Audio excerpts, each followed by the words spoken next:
olunaku lumu gwe Catherine nja kujja okwogerako naye kantandikire right. Olunaku lumu nali kuba ki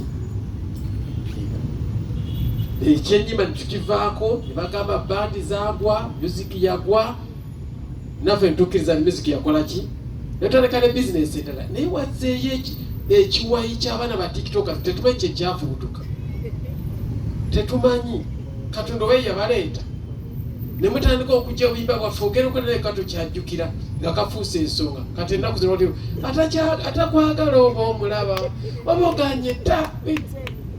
Kakati ono oba waggula abantu kutaba naabwe naye akayimba kafuusa ensonga.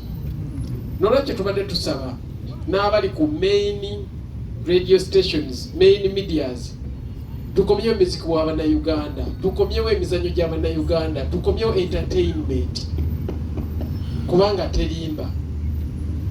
Tulina entertainment yali ennungi ey'abantu abatugendako ba Paulo Kafeero, ba Mzee Elisha Mawamala, naye ng'olaba nti ekyali era bakyatulemye n'okuzzaawo. Naye ng'ebiseera bwe babeererawo twabagambanga mbu bafu baggwako. Abasajja nga ba radio twawozanga abo bagwa bakola ki, naye leero radio akyatulemye okugira ki, okuzzaawo. Tubeere nga b'amazima mu mitima gyaffe. Eyo nga nvuddeyo njagala okwebaza Catherine Kusaasira. Omuwala ono nyimbye naye kajja nga kawala. This one. Kati ku myaka nze wenyimirira kano kaba kawala. Naye Catherine kyemumanyiiko alina omutima omulungi.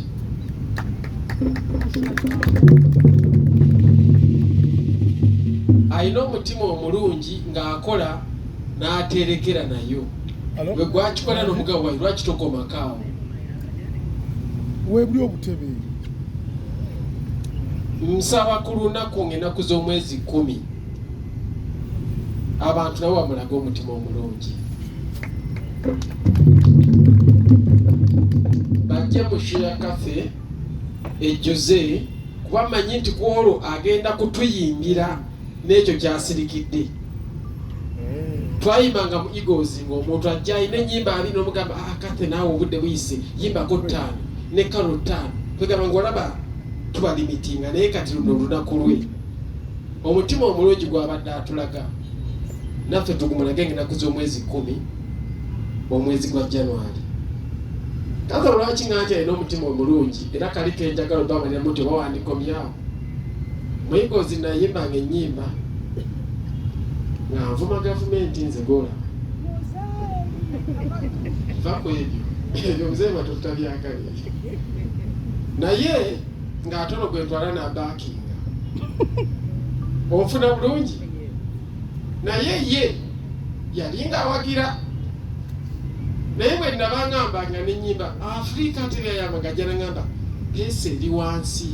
Situla amaloboozi gano gasituke gabe nti gawulikika n'ombuuza kati gasobokera pesa girekere wansi ekole ki ekyo tukigana okuva. N'agamba nedda ate mu kuyimba tetubigatta wano tuba tuyimbye bubina ebiyimbe buki. Ono omukulu ate yazibakinganga ate nga presidential advisor naye ng'amanyi okwawula entalo. N'agamba wano tuli mu kuyimba wano ndi mu kuwagira kino. So yayinanga omukisa okugamba nti sijja kukola ki kukubakinga. Ne mu bintu ebirala bingi nnyo. Catherine ebbanga lyembadde naye alina omutima omulungi.